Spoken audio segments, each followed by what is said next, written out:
నమస్కారం. నా పేరు Laxman Naik, forest section officer Kosgi. అయితే మాకు 5 గంటలకు మా ఇంట్లో వింత జంతువు వచ్చిందని చెప్పేసి శంకర్ గారు, బీజేపీ లీడరు, మండల అధ్యక్షుడు గారు మాకు ఫోన్ చేసినారు. తదుపరి మేము వచ్చేసి చూసేవరికి అది వింత జీవి అంటే వింతనే, మేము కూడా ఇంతవరకు చూడలేదు. తర్వాత సెర్చ్ చేస్తే దాని గురించి తెలిసింది మాకు. కూనుపిల్లి అంటారు. కూనుపిల్లి దాని ఏషియన్ ఏషియన్ ఏషియన్ ఏదో ఉంటుంది, ఏషియన్ ప్యాటరే పేరుంటారు. కూనుపిల్లి తెలుగులో అయితే కూనుపిల్లి అని అంటారు. అది కొందరు నానుడి ఏంటంటే దాని యొక్క సెంటుని శ్రీవారికి ఉపయోగిస్తారని చెప్పి చెప్తున్నారు.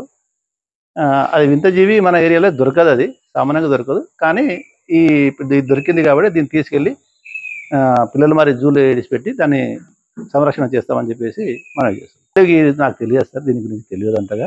వాల్యూ అనేది అసలు ఆ జంతువు మన ప్రాంతంలో తెలంగాణ ప్రాంతంలో ఎక్కడన్నా ఉందా, లేకపోతే మేము ఫస్ట్ సారి చూడడం, మేము కూడా చూడలేదు. ఆ జంతువు గురించి తెలియదు మాకు. అన్నప్పుడు వాల్యూ మాకు ఏనికి రాదు.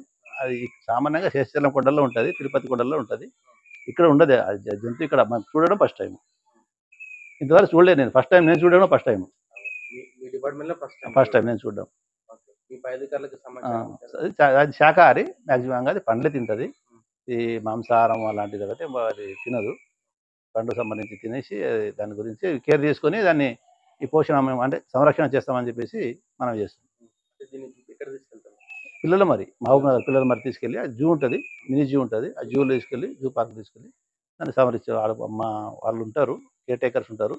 వాళ్ళు కేర్ తీసుకొని దాన్ని సంరక్షిస్తారు.